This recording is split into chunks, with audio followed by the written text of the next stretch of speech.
All right, today's workout is going to be a cardio conditioning workout with gymnastics sprinkled in. This workout is going to be extremely tough, and we're going to go ahead and keep it in the mindset that scaling is going to help us get to the finish line. Now, today we're going to start off with 10 rounds, and it's going to have 10 50-foot shuttles. Okay, so that means we're going to do some shuttle runs, 10 reps. That means you go down 25 feet and back. That's going to be one. We're going to run that 10 times, and then we go into 7 toes to bar. Yes, we have a longer shuttle run. We know that typically the last few years, shuttle runs have been relevant in the open, so it's time to kind of get ready for that. Shuttle runs can be a little on the devastating side because if we don't bend our legs to touch the line, you will find that your lower back starts to light up, all right? And that means it's just burning.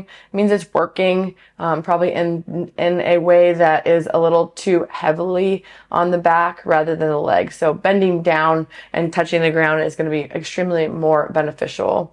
And then once we get through that, we have those 7 toes to bar. So we have a higher gymnastics skill movement. It is meant to be on the fast side. So these 7 should typically be unbroken. If not, then 2 fast sets will help. If we need to, we can go ahead and scale the toes to bar from 7 to 4, 2, or even 1 rep.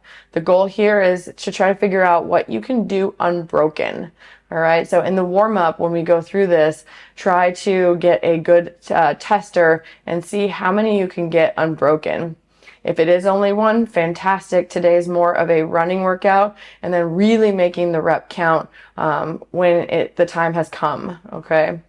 So if the shuttle runs is a little too much, we are going to be running just shy of a mile on these shuttle runs as a total. So if it seems like it's too much, or running a mile for you is entirely too challenging, let's cut it down to 5 50-foot shuttles, and then that way we can kind of keep that pace moving.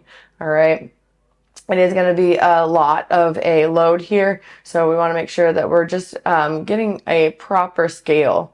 If toes to bar are not something that's manageable just yet, we can scale it to hanging knee raises, and that's 7 or 4. Want to get the top of your knee above your waistband on your pants, okay?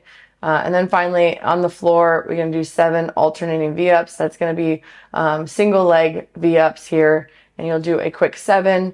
If you're worried about that uneven number, that odd number, you can go ahead and start on a different leg every time. And that way, by the time you're done, you'll have an even number between both feet.